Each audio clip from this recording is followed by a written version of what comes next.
As an ACI, the Election Commission of India should bring some provision for the votes that's been put on the nota. Or we're going to have organize a weekend party, and friends, do you know, you are all invited there. क्या आप भी ऐसे अंग्रेजी सुनकर बहुत चक्के रह जाते हैं, सुनते रह जाते हैं, देखते रह जाते हैं, और फिर शुरू होता है आत्मविश्लेषण कि आप ऐसे अंग्रेजी क्यों नहीं बोल सकते? कौन कहता है? आप भी बोल सकते हैं। दोस्तों, स्वागत है आप सभी का आपके अपने YouTube चैनल सिलीविली पर। मेरा नाम है चंदन। आज से हम शुरू करने जा रहे हैं एक नया कोर्स, और उस कोर्स को आप कुछ भी कह लीजिए, वैसे तो मैं इसे नाम देता हूँ लर्न इंग्लिश विथ चंदन। और इस कोर्स में हम बात करेंगे आपको बिल्कुल शुरू से from beginning to end, from basic to advanced, सब कुछ बताएंगे। क्योंकि ऐसे कई लोग हैं आज भी हमारे बीच में।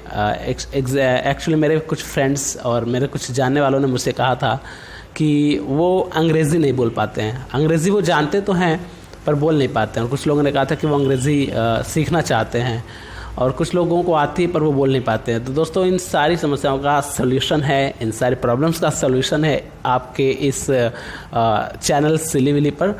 मैं चंदन हूँ, मैंने बताया ही, मेरा नाम चंदन है, और मैं आज से शुरू कर रहा हूँ ये क्लास। ये तो इंट्रो वीडियो है, और इसी वीडियो में हम उस क्लास को भी ऐड करेंगे। और शुरुआत हम करेंगे, समझिए आप जो कुछ भी सोचते हैं इंग्लिश को लेकर कि नहीं, इंग्लिश तो आप मतलब आई कैंट स्पीक, मतलब मैं नहीं बोल सकता या नहीं सकती, ऐसी कोई बात नहीं है। इंग्लिश कोई भी बोल सकता है। इनफैक्ट कोई भी लैंग्वेज कोई भी बोल सकता है, बशर्ते लगन होनी चाहिए। वो कहावत तो आपने सुनी है ना, practice makes the man perfect. That applies on women too. I mean, anybody can be proficient in anything by just practicing. लेकिन प्रैक्टिस से पहले आपको बेसिक नॉलेज होना ज़रूरी है। तो जिन लोगों को बेसिक नॉलेज है, चलिए टिप देते चलता हूँ कि जिन लोगों को बेसिक नॉलेज है, इवन एडवांस्ड नॉलेज भी है, तो और वो अंग्रेज़ी नहीं बोल पाते हैं, तो वो इसे एनहांस कर सकते हैं। उनके लिए भी मेरे पास सोल्यूशन है। भैया आप प्रैक्टिस कीजिए, प्रैक्टिस, या अगर दीदी है तो दीदी आप प्रैक्टिस कीजिए। आई मीन भैया बोलते तो फिर अपोजिट तो दीदी ही होंगी ना, लोग कुछ और कहते हैं, बट वो मैं नहीं कहता। चलिए खैर, ये तो मजाक की बात हो गई। और जो लोग मतलब कुछ नहीं जानते हैं, या फिर मतलब नॉर्मली उनको जानकारी या नॉलेज है, हम उन्हें सारा कुछ बताएंगे, शुरू से लेके अंत तक बताएंगे। थोड़ा टाइम तो लगेगा दोस्तों, ये एक जर्नी है, इस जर्नी की तरह लीजिए। 2-2.5 महीने तो लगेगा, 60 या 75 दिन, 50 दिन तो लगेगा। लेकिन 50 दिन 60 दिन के बाद आप देखिएगा कि आपके अंदर कितना चेंज आ चुका है। आज आप डेट नोट कर लीजिए कहीं पे। और हाँ, जब भी आप मेरी वीडियोस देखिएगा, आप कॉपी और पेन लेकर मतलब हमारी वीडियोस देखिएगा, क्योंकि इंपॉर्टेंट चीज़ें आप नोट भी कर सकते हैं। वैसे तो मैं सब कुछ आपको दिखाऊंगा भी, बताऊंगा भी, लेकिन फिर भी आप चाहें तो स्क्रीनशॉट्स ले सकते हैं मेरे स्लाइड्स के। जो स्लाइड्स मैं प्रेजेंट करूंगा, पीपीटी होगी, लेकिन स्क्रीनशॉट से आप बहुत कुछ नहीं समझ पाएंगे। मैं बाकी चीज़ें भी समझाऊंगा, बताऊंगा, तो उन चीज़ों को भी आप नोट करते रहेंगे तो बेहतर होगा। तो हम आपसे प्रॉमिस करते हैं, मैं आपसे प्रॉमिस करता हूं कि आप 60 से 75 दिनों के बाद अपने आप को एकदम बदला हुआ पाएंगे, एकदम बदला हुआ पाएंगे। आप इंग्लिश फर्राटेदार इंग्लिश बोल पाएंगे, न सिर्फ इंग्लिश बल्कि फर्राटेदार इंग्लिश बोल पाएंगे। देखिए, 75 दिनों के बाद या 60 दिनों के बाद जिसकी बात मैं कर रहा हूँ, उतने दिनों के बाद मैं इतना काबिल तो बना दूंगा कि आप अंग्रेज़ी समझ पाएँ और बोल पाएँ। उसके बाद 15 दिन हमें और चाहिए होंगे, कुल 90 दिन। 90 दिन, 3 महीने बहुत ज़्यादा नहीं होते, इतनी लंबी उम्र है। आई मीन उम्र तो छोटी भी है, कुछ लोग कहते हैं रियली उम्र छोटी ही है, लाइफ बहुत छोटी है। लेकिन उस छोटी सी लाइफ में 3 महीने की जो अवधि है वो और भी छोटी है। तो सालों साल, मतलब हमारी एक एवरेज लाइफ समझिए, अगर 70-75 साल की है, तो उसमें एक साल में 12 महीने, और उसमें से भी 3 महीने मैं आपसे बस मांग रहा हूँ। आप 3 महीने दीजिए। आपके अंग्रेज़ी सीखने के लिए 3 महीने कुछ भी नहीं है यार, ना तो कोई फ़ीस देनी है, कुछ भी नहीं करना है। मैं और लोगों की तरह नहीं कोई फ़ीस लूँगा। बस आप डेटा रिचार्जेस कराते हैं, हम सभी कराते हैं। आई मीन मैं भी हूँ, चाहे आप हों, हम सभी एक जैसे ही हैं। तो हम डेटा रिचार्जेस कराते हैं, इतने महंगे महंगे डेटा प्लान्स आते हैं, उसके बाद भी यदि कोई फ़ीस मांगता है दोस्तों, आप उसके पास बिल्कुल मत जाइए। आपका सारा सलूशन मेरे पास है, सब कुछ है। मैं आपको यहाँ पे 90 दिनों में 60, 75, 90 3 लैंडमार्क्स हैं। तो 60 दिनों में काफ़ी कुछ सिखा दूंगा, 75 दिनों में काफ़ी कुछ ज़्यादा ही सिखा दूंगा, और 90 दिनों में आपको प्रोफिशिएंट बना दूंगा। मीन्स प्रैक्टिस भी होंगी ना, पर आखिर के 15 दिन तो बस आपके ऊपर है। आप प्रैक्टिस जितनी बढ़िया करेंगे उतना अच्छा आप प्रोग्रेस कर पाएंगे। चलिए शुरू करते हैं आज की ये वीडियो। और इस वीडियो में हम आपको क्या क्या हम पढ़ेंगे। सबसे पहले शुरुआत कभी भी अंग्रेज़ी सीखने या भी कोई भी लैंग्वेज सीखने से पहले हमें उसकी ग्रामर की जानकारी होनी चाहिए। In fact grammar is everything. Grammar अगर आपने समझ लिया, जान लिया, तो आप सब कुछ जान सकते हैं। तो इंग्लिश ग्रामर की जब बात आती है तो हम सबसे पहले यहाँ पे शुरू करते हैं पार्ट्स ऑफ स्पीच। मतलब जो हम शब्द बोलते हैं वो शब्द है क्या। हर शब्द कोई संज्ञा होता है, कोई सर्वनाम होता है, विशेषण होता है। तो असल में ये क्या चीज़ें होती हैं। जो लोग जानते हैं वो तो जानते हैं, जो लोग बिल्कुल भी नहीं जानते हैं हम उनको एकदम शुरू से, इसलिए हम एकदम शुरू से शुरू कर रहे हैं ताकि जो लोग जानते हैं वो भी वीडियोस देख लीजिए, आपका रिवीजन हो जाएगा। जो लोग कुछ भी नहीं जानते हैं, इवन सिंगल नहीं जानते हैं, हम उन्हें सब कुछ सिखाएंगे। तो हम उनके पर्सपेक्टिव से चलेंगे जो लोग एकदम बिगिनिंग लेवल पे हैं। तो पार्ट्स ऑफ स्पीच में वैसे तो हम आपको ऐसे क्या ही बता दें, नाउन, प्रोनाउन, एडजेक्टिव, एडवर्ब वगैरह होते हैं। और उसकी शुरुआत, मतलब वैसे तो हम सब कुछ आपको बताएंगे। शुरुआत करेंगे हम नाउन से, और नाउन में भी हम आज पहली क्लास है और थोड़ा थोड़ा करके करेंगे, क्योंकि इतना सारा कोर्स होता है, एकदम से सारा कुछ किसी को समझ में नहीं आ सकता। तो आज हम बात करेंगे नाउन की। नाउन में भी सिर्फ 2 नाउन, नाउन के कुछ टाइप्स होते हैं, उनमें से 5 टाइप्स होते हैं, उनमें से 2 हम आज पढ़ेंगे, बाकी के 3 और बाकी चीज़ें अगली वीडियो में। चलिए शुरू करते हैं नाउन से। सबसे पहले हम आपको बताते हैं बल्कि कि नाउन का मतलब होता है संज्ञा। हिंदी में संज्ञा कहते हैं जिसे। और क्योंकि हम अंग्रेज़ी पढ़ रहे हैं तो हम हिंदी साथ में लेकर चलेंगे, क्योंकि दोनों एक साथ तो चलेगा ही चलेगा। बिकॉज़ बिना हिंदी के काफ़ी लोगों को मुश्किल होगी। हम लोग हिंदी प्रदेश में रहते हैं, हिंदी देश में रहते हैं ना, इसलिए। तो आप देख सकते हैं, सबसे पहले आपको दिख रहा होगा नाउन। ऊपर सबसे पहली स्लाइड में नाउन है, और इसके बाद दूसरी स्लाइड है, हम आपको दिखा देते हैं, डेफिनेशन है। क्या होती है परिभाषा, संज्ञा की परिभाषा क्या होती है। अंग्रेज़ी अगर देखते हैं, हम बात करेंगे अगर, जस्ट अ मिनट।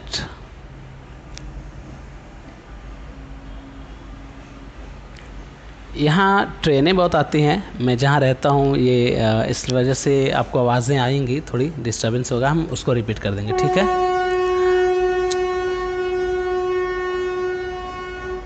चलिए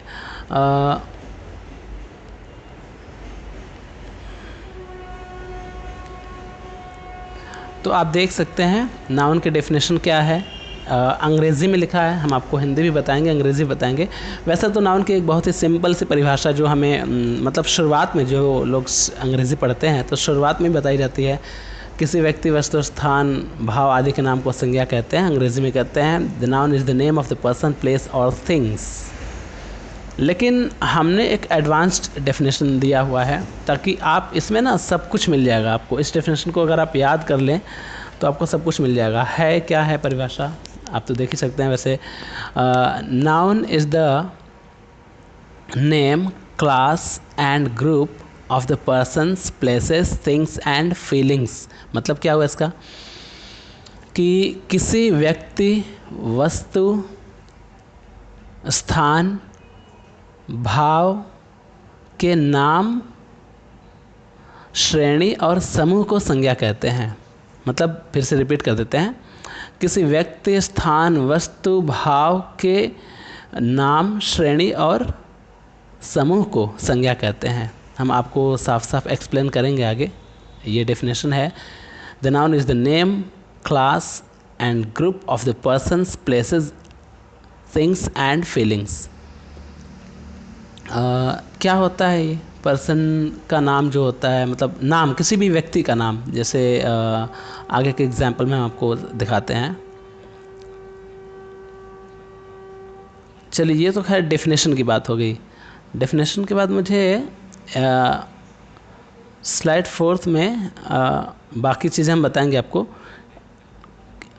3 में ये है कि इसकी टाइप्स, कितने टाइप्स होते हैं वो आपको दिखाते चलते हैं।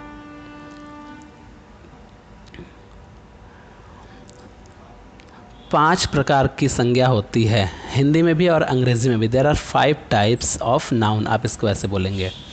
5 कौन कौन सी हैं आप देख सकते हैं, मैं बता भी सकता हूँ। प्रॉपर नाउन पहला है, इसे इसी क्रम में याद रखना पड़ेगा। इसका मतलब होता है व्यक्तिवाचक संज्ञा, मतलब इसमें ना व्यक्ति के नाम की बात होती है, वस्तु स्थान नहीं आएगा इसमें। व्यक्ति, मैंने कहा था ना, संज्ञा क्या है, किसी व्यक्ति वस्तु स्थान भाव के का नाम या श्रेणी या समूह। तो यहाँ पे प्रॉपर नाउन जो है वो नाम की बात करता है, किसी व्यक्ति के स्थान के, माफ़ कीजिए मैंने कहा था ना व्यक्ति, यहाँ व्यक्ति की बात नहीं, सिर्फ व्यक्ति वस्तु स्थान सब की बात हो जाएगी। लेकिन प्रॉपर नाउन जो है वो उसके नाम की बात करता है, किसी व्यक्ति वस्तु स्थान के नाम को प्रॉपर नाउन कहते हैं ना। Proper noun is the name of some person, place और थिंग्स। ये असल में प्रॉपर नाउन, जो नाउन की डेफिनेशन हमें हमेशा से रटाई गई है, the noun is the name of the person, place और थिंग्स, वो असल में प्रॉपर नाउन की डेफिनेशन है। क्योंकि यहाँ पे तो नाम है, एक मिनट, जस्ट अ मिनट, क्योंकि यहाँ पे ट्रेनें आती रहती हैं तो शोर शराबे होते रहते हैं। मेरा रेजिडेंस ही ऐसी जगह पे है। तो प्रॉपर नाउन जो है वो है असल में नाउन की जो डेफिनेशन, कन्वेंशनल डेफिनेशन है, noun is the name of the person, place और थिंग, वो प्रॉपर नाउन की डेफिनेशन है। प्रॉपर नाउन को आप ऐसे याद कर सकते हैं, proper noun is the name of the person, place और थिंग। तो प्रॉपर नाउन में क्या है, मतलब पहला ये प्रॉपर नाउन है, हाँ 5 प्रकार के होते हैं। दूसरा है, आप देख सकते हैं, कॉमन नाउन। यहाँ पे क्लास की बात होती है, class of the person, place और थिंग्स। मैंने बताया था ना कि ये तीनों संज्ञाएं हैं ना, नेम, क्लास एंड ग्रुप। तो यहाँ पे कॉमन नाउन है, बाकी तो हम उसको एक्सप्लेन करेंगे, अभी के लिए सिर्फ याद कर लीजिए आप। पहला है प्रॉपर नाउन, कॉमन नाउन, तीसरा है पहला प्रॉपर नाउन, दूसरा कॉमन नाउन, तीसरा है कलेक्टिव नाउन। कॉमन नाउन को हिंदी में जातिवाचक संज्ञा कहते हैं, मैं लिखना भूल गया। और कलेक्टिव नाउन को हिंदी में कहते हैं समूहवाचक संज्ञा।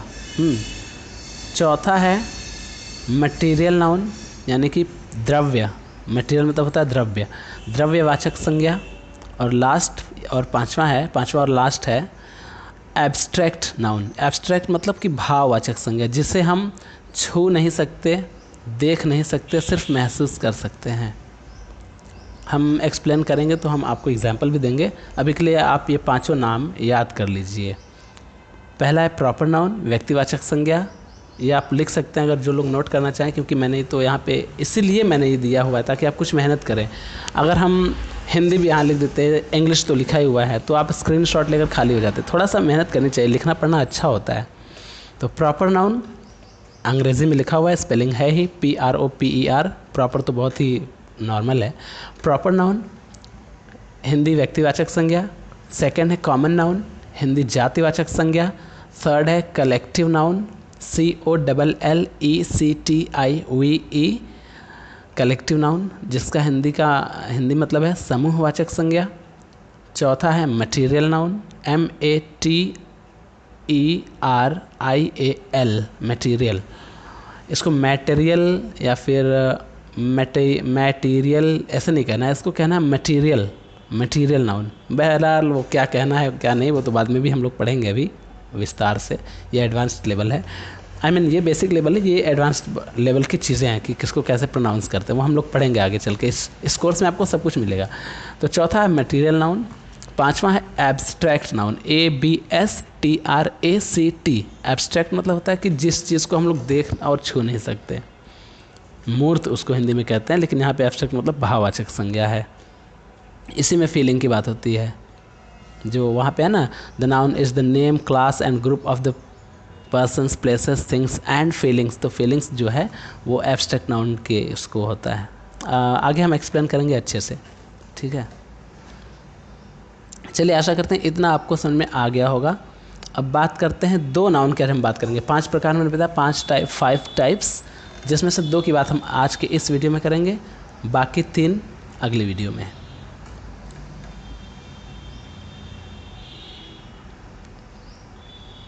चलिए प्रॉपर नाउन की बात कर लेते हैं।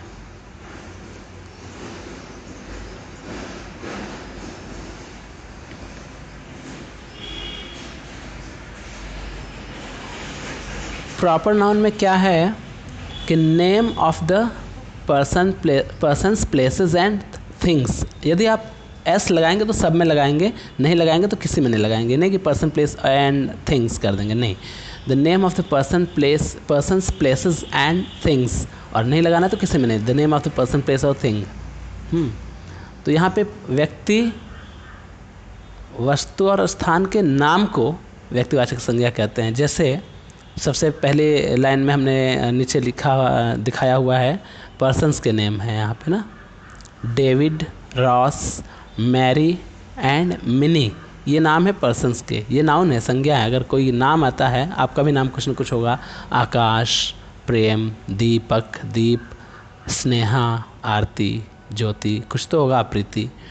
तो ये जो नाम जितने भी होते हैं लोगों के, वो नाउन होते हैं और प्रॉपर नाउन होते हैं ना, उसको प्रॉपर नाउन कहते हैं। चाहे लोगों के नाम हो, चाहे स्थानों के नाम हो। जैसे अगली लाइन में हमने स्थानों के नाम दिए हैं ना,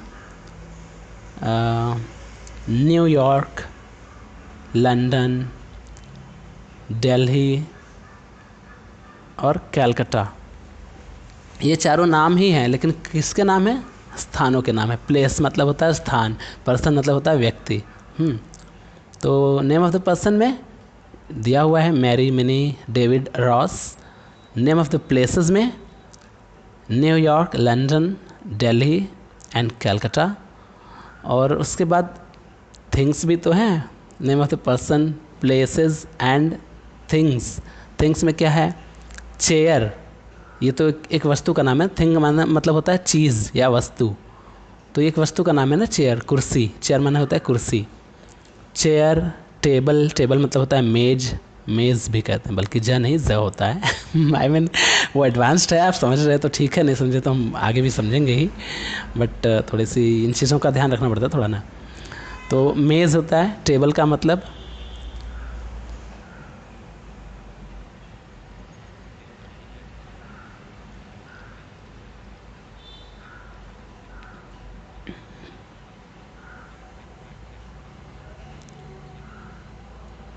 हाँ, तो क्या था?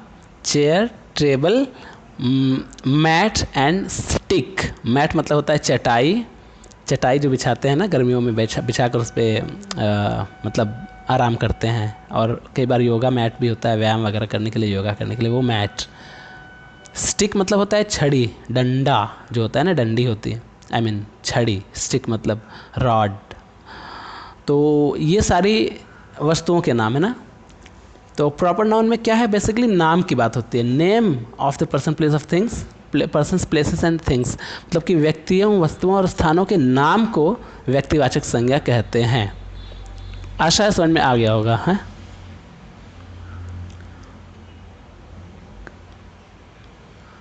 चलिए कॉमन नाउन की बात करते हैं। दूसरा है common noun.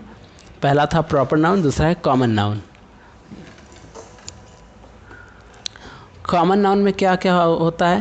Class of the persons, places and things. मैंने कहा था ना, नाउन की डेफिनेशन क्या है, आप ऊपर देख लीजिएगा आपने, अगर आपने कहीं लिखा हुआ होगा तो, क्योंकि अब तो वो आपको दिखाएंगे नहीं हम। आई मीन सारे स्लाइड एक साथ नहीं दिखा सकते हैं ना। तो उसकी परिभाषा थी कि the noun is the name, class and group of the persons, places and things. तो नेम की बात हो गई, नेम भी है, नाउन ही है। Name of the person, places and things, तो नाउन है, वो प्रॉपर नाउन है, ठीक है। Class of the persons, places and things common noun है। क्लास मतलब होता है श्रेणी। जैसे एग्जाम्पल हमने दिया हुआ है, आप एग्जाम्पल में देख सकते हैं। पहली लाइन में है मैन, बॉय, गर्ल, वुमेन। तो मैन क्या है? एक श्रेणी है। मैन मतलब होता है मनुष्य, आदमी नहीं होता है मैन मतलब। आई मीन आदमी भी होता है, बट मैन मतलब होता है सीधे सीधे मनुष्य, और आदमी भी होता ही है। ह्यूमन मतलब मनुष्य होता है, लेकिन मैन मतलब भी मानव होता है। मैन इज़ मॉर्टल मतलब होता है कि मनुष्य अमर नहीं है, आई मीन मर्त्य है। तो मैन मतलब अभी के लिए हम आदमी ले लेते हैं।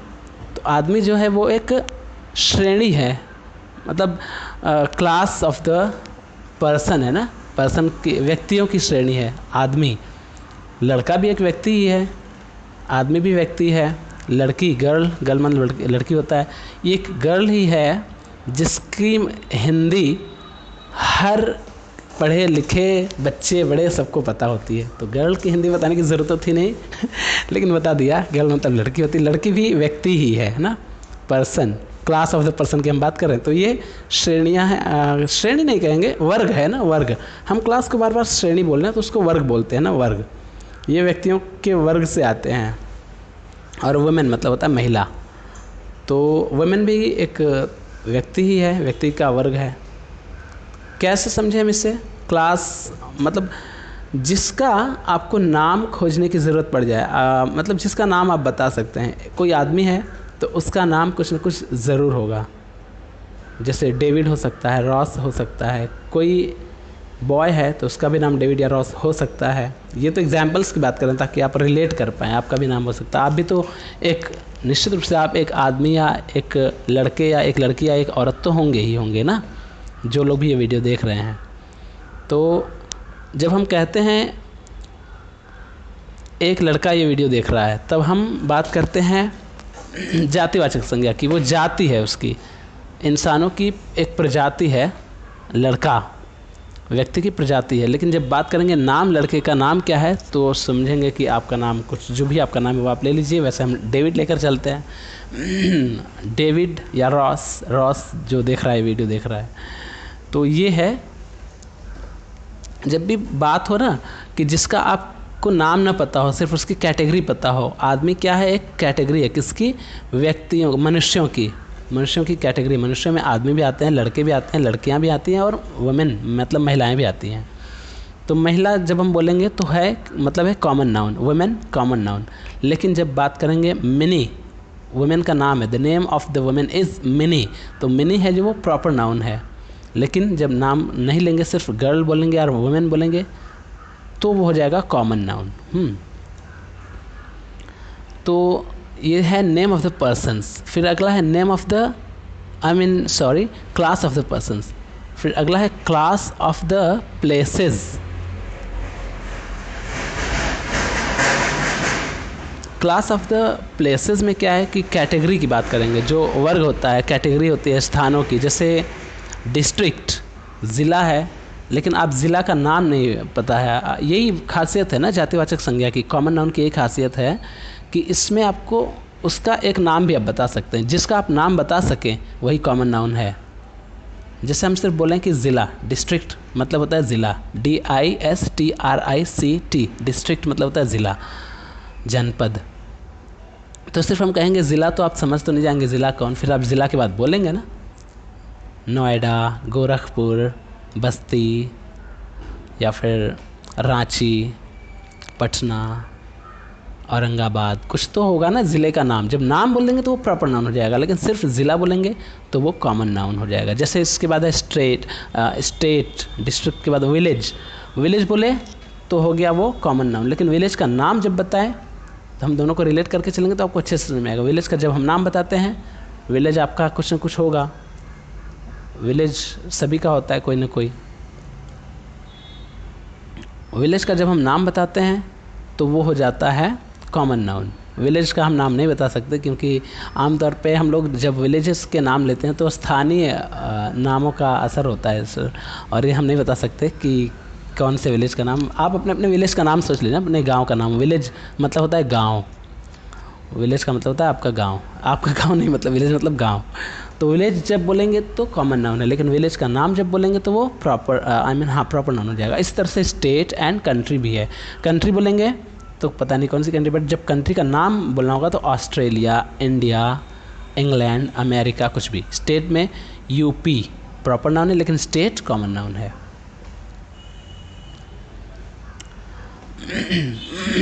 तो आशा करते हैं आपको ये सारा कुछ बहुत ही अच्छे से समझ में आया होगा। मैंने तो अपनी तरफ से भरपूर कोशिश की है, भरसक कोशिश की है कि आपको जितना आसानी से, जितनी आसान भाषा में हो सके समझाया जा सके वो समझा दें। तो मुझे विश्वास है कि आपको ये मतलब मेरा एक्सप्लेनेशन बिल्कुल पसंद आया होगा और एकदम अच्छे से समझ में भी आया होगा। तो कम सीखिए लेकिन अच्छे से सीखिए, मजबूती से सीखिए। आज के लिए हम सिर्फ इतना ही करते हैं। 2 ही संज्ञाएं हमने सीखी हैं आज के लिए और हम यहीं पर रुक जाते हैं। बाकी की जो संज्ञाएं हैं हम उसकी बात करेंगे अगली वीडियो में।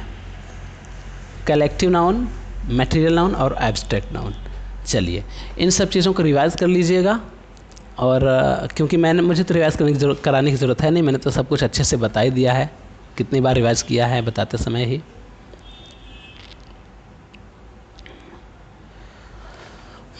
चलिए अभी के लिए वीडियो समाप्त करते हैं, मिलते हैं अगली क्लास में, अगली वीडियो में। तब तक के लिए अपना ध्यान रखिए, खुश रहिए, मज़े से रहिए, मस्ती में रहिए। नमस्कार।